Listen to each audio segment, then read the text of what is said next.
प्यारे बच्चों एग्जाम्पल 33 देखो, ज़बरदस्त एग्जाम्पल है भाई, आपको कुछ ना कुछ सिखा के ही जाएगा। अगर आप लोग सर्च करते हुए इस क्वेश्चन पर आ गए हैं, सॉल्यूशन मेरा मिल गया आपको, तो भाई चैनल को जरूर सब्सक्राइब करके रहें, आपको कुछ चला जाएगा क्या यार। चलो इस क्वेश्चन को लगाओ जल्दी से, शाबाश मेरा बच्चा, बढ़िया करके शाबाश।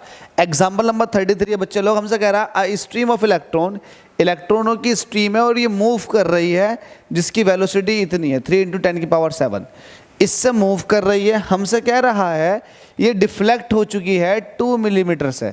तो कहीं ना कहीं आप ऐसा मान लो कि भाई ये इलेक्ट्रिक फील्ड था, इलेक्ट्रिक फील्ड मतलब ये प्लेट्स थी, इन दोनों के बीच में इलेक्ट्रिक फील्ड था। अब ये इलेक्ट्रॉनों की एक बीम जा रही है और ये थोड़ी सी वाई एक्सिस में डिफ्लेक्ट हो गई। क्या हो गई?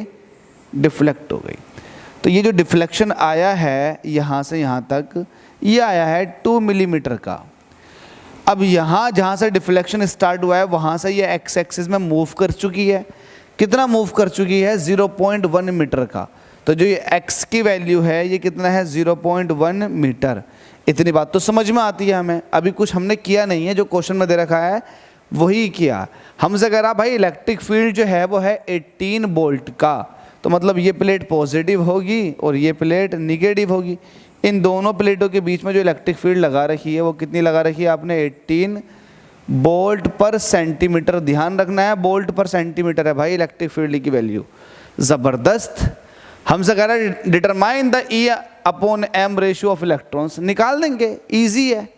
कैसे निकालेंगे? जब भी इस तरह का डिफ्लेक्शन वगैरह आ जाए तो आपको यहाँ एक बात ध्यान देनी है, acceleration of electron. Acceleration of electron, तो आपको पता है इलेक्ट्रिक फील्ड लग रही है, तो इलेक्ट्रिक फील्ड जो फोर्स लगाएगी इलेक्ट्रॉन पर वो कुछ इस तरह का लगाएगी। अब चूंकि इलेक्ट्रॉन के पास मास m है, वो a एक्सीलरेशन से अगर मूव करेगा तो उसके पास फोर्स जो हो जाएगी वो हो जाएगी ma, जो कि इलेक्ट्रोस्टैटिक फोर्स की वजह से आई है। तो यहाँ से a की वैल्यू निकालोगे तो ये आ जाएगा स्मॉल e कैपिटल E/m। यहाँ तक तो बात क्लियर है, समझ में आ गई, पूरी बात समझ में आ गई। अब आगे देखते हैं। आप ये देखो इलेक्ट्रॉन्स जो हैं वो आगे को कितना मूव करे, ट्रेवर्सिंग कितना हुआ उनका? 0.1 मीटर का हुआ है। तो टाइम निकालना है मुझे। क्या निकालना है? टाइम। आपको पता है स्पीड इज इक्वल टू होता है डिस्टेंस अपॉन टाइम, तो टाइम इज इक्वल टू हो जाएगा डिस्टेंस अपॉन स्पीड। आपको स्पीड तो पता है कि इलेक्ट्रॉन किस स्पीड से मूव कर रहे हैं, लेकिन आपको डिस्टेंस भी पता है कि इलेक्ट्रॉनों ने कितना मूवमेंट लिया 0.1 मीटर का। जब ये डिफ्लेक्शन आना शुरू हुआ तो 0.1 मीटर का मूवमेंट हुआ, तो 0.1 मीटर जो हो गई वो डिस्टेंस हो गई, ठीक है। और आपको स्पीड पता है तो आपके टाइम नहीं निकाल सकते? बिल्कुल निकाल सकते हैं। Since we know that t is equal to हो जाएगा डिस्टेंस अपॉन स्पीड, जो कि इनिशियल वेलोसिटी है।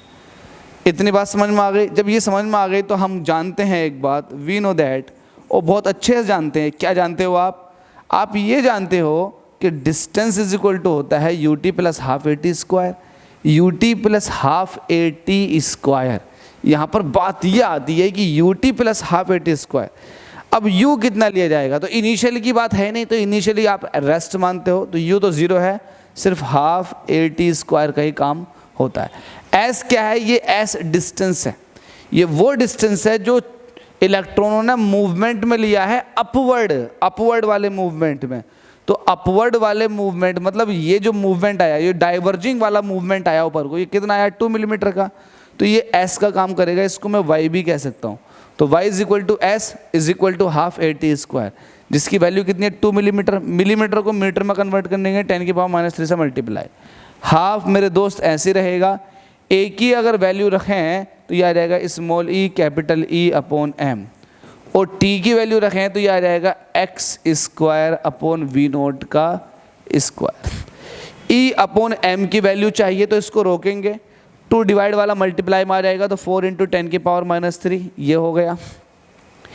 E/m रुकेगा तो e जो कैपिटल वाला है वो डिवाइड में आ जाएगा, x स्क्वायर डिवाइड में आ जाएगा, और V0 का स्क्वायर ऊपर चला जाएगा, ये आ जाएगा E/m। जरा वैल्यूज पुट करते हैं और चेक करते हैं कि E/m की वैल्यू कितनी आ रही है। 4 × 10⁻³ E/m इज इक्वल टू 4 × 10⁻³ ये ऐसे ही रहेगा।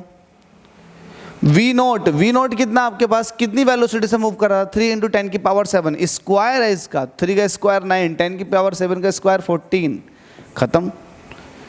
4 इंटू 10⁻³ की मल्टीप्लाई हो रही थी, वी नॉट स्क्वायर से वैल्यू पुट कर दी। ई इलेक्ट्रिक फील्ड कितनी दे रखी है 18 वोल्ट पर सेंटीमीटर, हमसे इलेक्ट्रिक फील्ड की स्ट्रेंथ दे रखी है 18 वोल्ट पर सेंटीमीटर। अब आपको पता है वोल्ट तो चल जाएगा, लेकिन सेंटीमीटर को मीटर में कन्वर्ट करने के 10⁻² से मल्टीप्लाई। इतनी बात समझ में आ गई? बिल्कुल आ गई। एक्स मतलब कितनी डिस्टेंस ट्रैवल की थी 0.1, तो 0.1 का स्क्वायर मतलब 10⁻⁻1 को 0.1 कहते हैं, इसका स्क्वायर कर दो। ठीक है, अब सॉल्यूशन लगाओ, इसका लगा लेते हैं। 9 से काटेंगे ये 2 बार चला जाएगा, 2 से काटेंगे ये 2 टाइम्स चला जाएगा, तो आपके पास 2 तो ये बचा ही बचा। ठीक है, 10⁻⁻2 हो जाएगा ये, और 10⁻⁻2 ये है, तो एक दूसरे को कैंसिल आउट कर देंगे। बड़ा सिंपल सा सॉल्यूशन आ चुका है। 10⁻14 ये है, 10⁻⁻3 ये है, तो 10⁻+11 बचा, तो 2 इंटू 10⁻11। ये ई मतलब कुलाम और नीचे पर किलोग्राम, तो कुलाम पर किलोग्राम, ये E/m की वैल्यू आ चुकी है इलेक्ट्रॉन के लिए। तो बच्चा लोग उम्मीद करता हूँ समझ में आ गया होगा। बड़ी मेहनत से सॉल्यूशन होते हैं, ऐसा नहीं है कि मैं हज़ारों एक दिन में क्वेश्चन सॉल्व करा दिए, नहीं होता। बड़ी मेहनत करनी पड़ती है 20-25 क्वेश्चन तक पहुँचने के लिए। तो इस मेहनत को यार एक्सेप्ट करो, और आप जितना हो सके लोगों को इसको बताओ, अवेयर करो हमारे इस चैनल के बारे में। भाई आप लोगों का सपोर्ट मिलेगा तभी हम आगे बढ़ेंगे। थैंक यू सो मच आप सभी के प्यार और सपोर्ट के लिए।